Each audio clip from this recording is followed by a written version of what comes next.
Good morning everyone and welcome back to my YouTube channel. Today I am going to show you some of the basic Linux commands that are mostly used in our day-to-day activities. These commands will run on any Linux distribution, supposing you type in the commands correctly. Today I am in Red Hat Enterprise Linux, but as I said earlier, the commands can run pretty well on any Linux distribution as long as the commands are typed in correctly.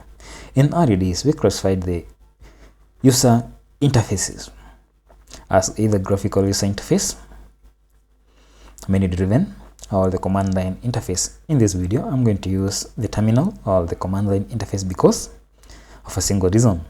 The command execution is fast and it allows us to get immediate feedback. So these are the basic 10 commands. So we're going to start with ls. So before we get started, I'm in Red Hat Enterprise Linux. So to start our terminal, you can click on activities and select your terminal here. So this is the terminal. This is where you type in your commands. So the first one is ls. ls stands for list. It allows you to list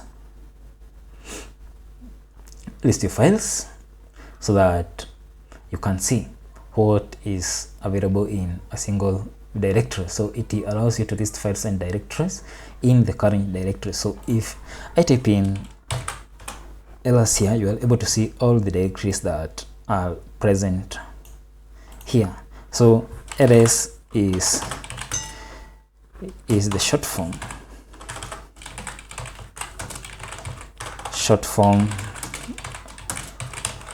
of a list. So we decide to use ls to list the files. If you want to display hidden files, you list and add a tag a so that you can see anything that is hidden. So these are hidden files. So the hidden files are also called dot files. This starts with a period. So if you want to create a file, what do you do? But before we get to create a file, I want us to look at a different command. So we have looked at ls, which is basically allows you to list the files. So if you want to create the terminal, you just type clear or control L will do the operation. The next command is cd. cd stands for change directory, and change directory means you want to move from one folder to another. So in this case, we're going to use directories in place of folders. So if I list my directories here, you can see I have very many directories here. What if I want to move to the directory called documents? So I'm going to change the directory. So I'm going to use cd, and where do I want to go? I want to go to documents. Now I'm going to show you a trick somehow. So in any Linux distribution, you just need to type in the first few letters and then press tab. It's going to automatically complete that for you. So as you can see, it has auto completed the direct documents. Now I'm gonna hit enter, and now you can see there is also another directory called projects. So if I want to check what is inside that directory, I'm gonna just change it to projects. And yeah, you can see there is also another directory, so you can also do that. And yeah, you have very many files here. Now what if you want to go back one folder backwards, or what do you do? So to move back, you need to cd. So the two periods here means that I want to move back, and you can see I'm in a folder called sample context API. So the moment I hit enter, you can see the folder name changes. So this means that I'm now in a folder called projects. Now how do I know where I am currently at? There is another command called present working directory. So if I hit this and hit enter, this is what so the rest part here shows where you are currently at, and in this case I'm in the projects directory. So if I want to go back to my documents directory, this one I'll use the same command to cd. And what if I want to go to home directory? You don't need to type much, you just need to do cd, and you can see I'm back to my home directory, and I can now list in the file. So before we get started, let us refresh ourselves what you have learned. You have learned the list commands allows you to list down all the files and folders. There is ls, you add a tag a, allows you to display all hidden files. There is cd, you want to change the directory from one directory to another, and in this case we have used cd documents. Sorry for that. So cd documents, and okay, sorry, let me first create the terminal. Cd documents, and you see there is nothing inside the documents, but you can also print your working directory. And we have said that the last part here allows you to know where specifically you are. If you don't want to use the print working directory, you can also check exactly the last bit here, and you will automatically know where you are. You want to go back to your home, you just need a cd, and you're going to go back to the home page. Another command is who am I. Now this prints the current user who is already logged in to the system, and you can see this is my name, and the system has given me the name based on the command I have keyed in here. In short, who am I? It's like you are asking a computer, who are you? And in this case, it's going to get the current logged in user. So the next command is mkdir, or in this case it's going to make you a directory. So what do we do? So for making the directory to work, the first thing we need is, let us look at the usage. So it requires the commands. Sorry, today I'm making a lot of typos. So make the directory and then followed by the name of the directory.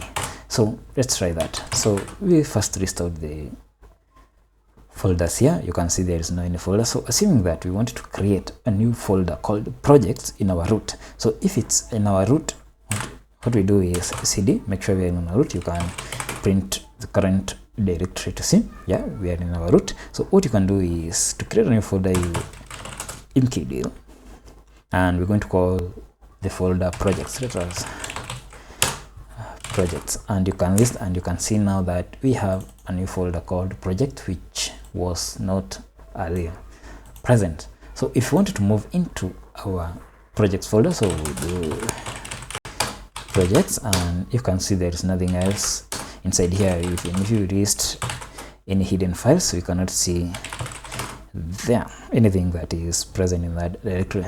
So in the case, I have used a new command. I have added a tag L. We are going to look at L, what it does to that command. But for now, let's continue to our next command, which is touch. Touch allows you to create empty files. So this one allows you to create empty files. So if I want to create an empty file called sample.py, what I'll do is touch and sample.py, and you now can see that we have a file called sample.py. That is how you create empty files in Linux. Now, how do you edit these simple files? So we have very many editors, but the inbuilt ones include, there is Vim, there is Nano. Some of the editors, they have leafpad or mousepad, notepad, whichever, but the most common one is Vim. So if you want to add any code or anything inside any file, you can use either Vim followed by the file name. Then there is, you can either use vim or vi, so I'm going to use vi and do sample.py. So we open the file and you can add the content.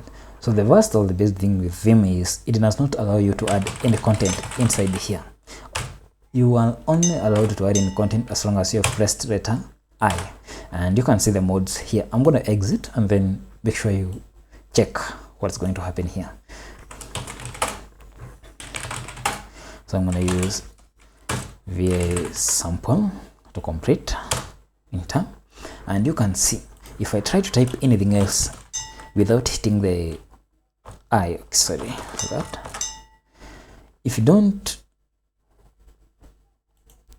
press letter I, you wouldn't be able to insert anything. And now that I have mistakenly pressed letter I, that is why you can see the blinking cursor here. So I'm going to write a very simple Python script, and that prints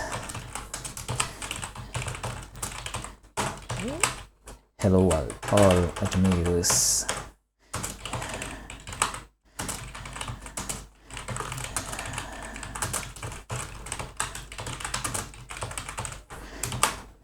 Linux, and close that. To quit vim is press escape key, then escape colon write and quit. So this makes the W here makes vim know that you want to write the content, and the Q here means that you want to quit the program. If you don't want to quit, you can just use root W and you can see the content will just be saved and there's no quitting that will be there. If you continue adding your content and you feel that you now want to quit, you just escape colon quit and it's going to quit. So that is it. You can now see that we added some simple content inside our file. Now how do we check if our file has some content? We use the command cut. Cut allows you to display the content in a file. So let us find out how it works. So the syntax is cut followed by the file name, and the file name is the file that you either know the path to that file or either it is in your current working directory. So in this case my file is here. You can see this is the sample file.py. So I'm going to cut this one, so cut sample, and you can see our content is inside that file. So our file is no longer empty. Now what is the difference between cut and the next command? The next command is echo. Echo allows you to print out content in the terminal. So what do you mean by this is I use echo and then something to be printed here. Now whatever is to be printed here should be written in quotes. An example is echo pirate, and you can see whatever is inside the quotes gets printed here on the terminal. So the difference is cut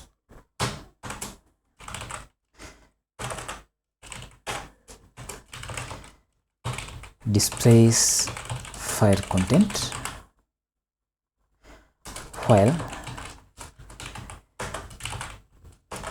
echo displays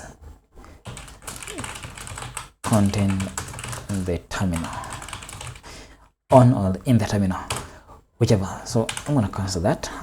I never meant to run that. So that is cut and echo. The next thing is RM, which stands for short form for remove. So what do you want to remove? You can either remove a file or a directory. Now this directory can either or in any way have subdirectories. It can have files, it can have very many things, but for the first time I'm going to show you how to remove the files. So to remove the files, we use rm followed by the file name. Let's see. I'm going to create a file called empty. Yeah, let me create an empty file. And now you can see there is a file called file which is empty. So to remove this file, I'm going to do rm file, and you can see now that the file is no longer there. So to remove the sample.py, I remove sample.py, check again, there is nothing in that directory. So I'm gonna create some few files. Okay, sorry for that. I'm gonna create some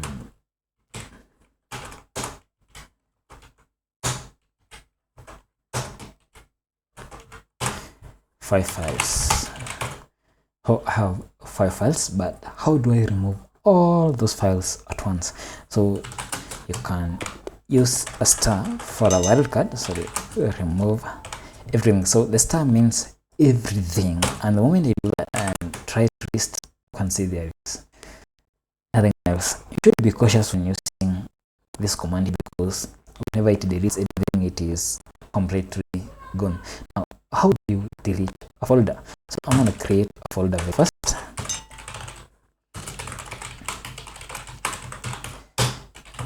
So we have a folder there. I'm going to cd into it and create some few files. I'm going to create that.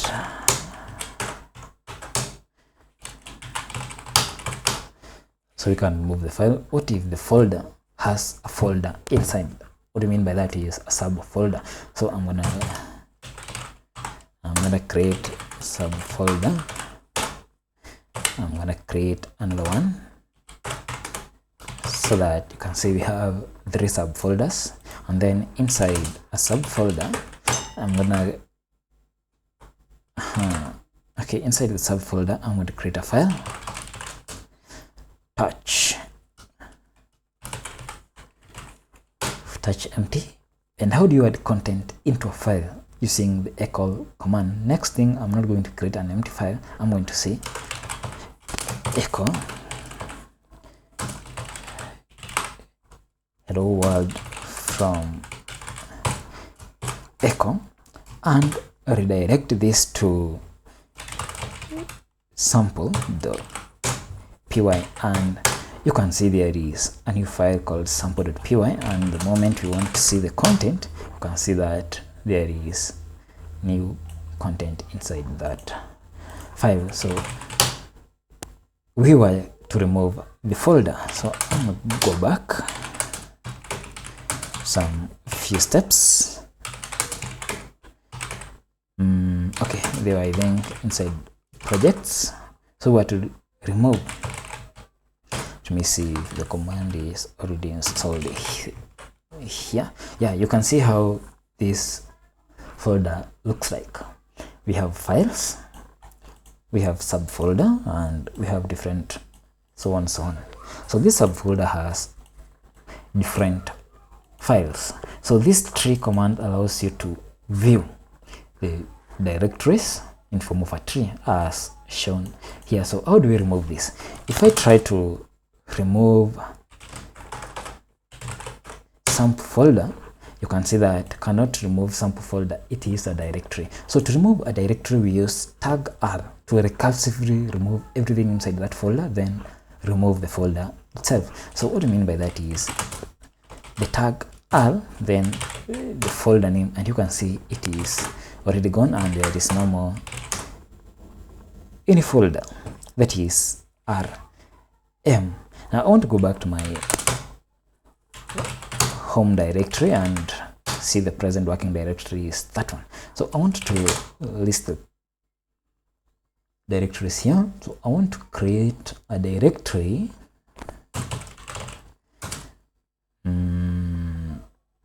Let's say it's a school project. So we have these two, but later you come to note that you might delete this project by mistake. What if you want to create a copy of the same project? So that is where we are, to create a copy. How do you create a copy? So we use the cp commands, short form for copy. So what do you mean by that is, you copy whatever you want to copy. It can either be a file, a folder, or whatever, to a new place. So this is the syntax: copy, then there is the file or folder name, then you specify the destination. Where do you want to copy this file?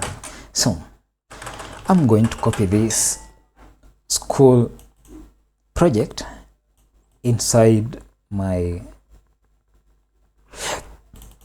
documents, or rather let me use projects here. So I'm going to copy this school project into my projects folder. So what I said is, use the cp.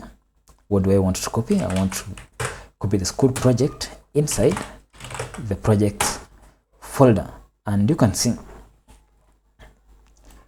we need to use a tag. So before we get to copying folders, let me use a file. So let me touch empty file. I like using the comma case. Sorry for the typos today. So this is our file. If you want to copy the file and take it into the projects folder, or let me copy this file inside the school project. So I'm gonna cp, the file name is empty file, and copy this to school projects. And you can see my file is still here, and when I move inside the school project, there will also be another copy of this file. So, and you can see we have two files here. That is how you copy the files. Copying creates a duplicate, a copy of the same file. What if we don't want the duplicate? So I'm going to remove this and move back one folder up. What if we don't want to use a duplicate? We want to move this file with all its contents, move it to the school project, and not creating copies. So what you use is a command called mv for move. So in Windows we have cut, copy, paste. Cut allows you to move the file or the folder. Copy allows you to create a duplicate.